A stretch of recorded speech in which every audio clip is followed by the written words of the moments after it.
Из-за отстранения от участия в международных стартах российские фигуристы лишились не только потенциальных медалей, но и солидных призовых. Так фигуристка Камила Валиева не досчиталась нескольких миллионов рублей.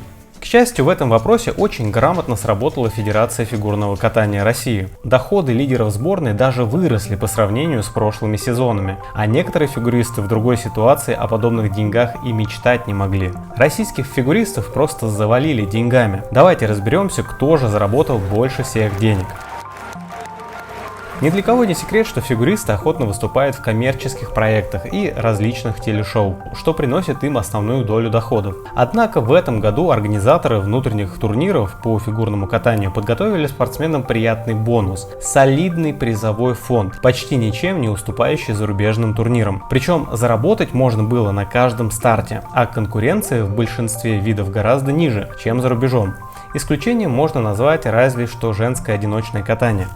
На взрослых этапах Гран-при России за первое место можно было заработать 500 тысяч рублей, за второе 300 тысяч, а за третье 200 тысяч рублей. А вот в финале Гран-при ставки возросли. За победу фигуристки заработали 1 миллион рублей, за серебро 759 тысяч рублей, а за бронзу полмиллиона.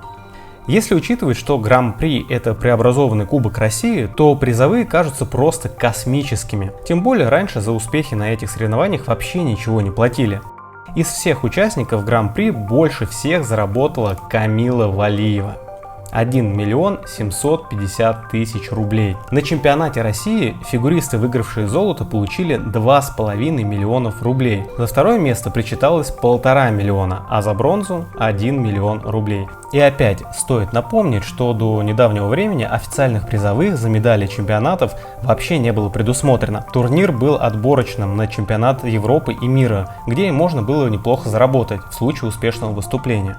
Так сколько же заработали фигуристы? Если брать в расчет призовые за весь сезон, то больше всех заработали спортивные пары Анастасия Мишина, Александр Галямов и Александра Бойкова, Дмитрий Козловский. Их доходы перевалили за 10 миллионов. Однако в пересчете на одного человека лидером все же стала Валиева. 16-летняя фигуристка за сезон заработала 9 миллионов 958 тысяч 333 рубля. Хотя оба главных турнира выиграли другие участницы. Второе место по личному доходу довольно неожиданно занимает Петр Гуменник. В этом году он выиграл финал Гран-при и завоевал серебро чемпионата России, набрав одинаковые баллы с Евгением Семененко. Счет Петра пополнился на 9 миллионов 741 тысячу 667 рублей. И напоследок давайте посчитаем, сколько же заработали самые топовые фигуристы.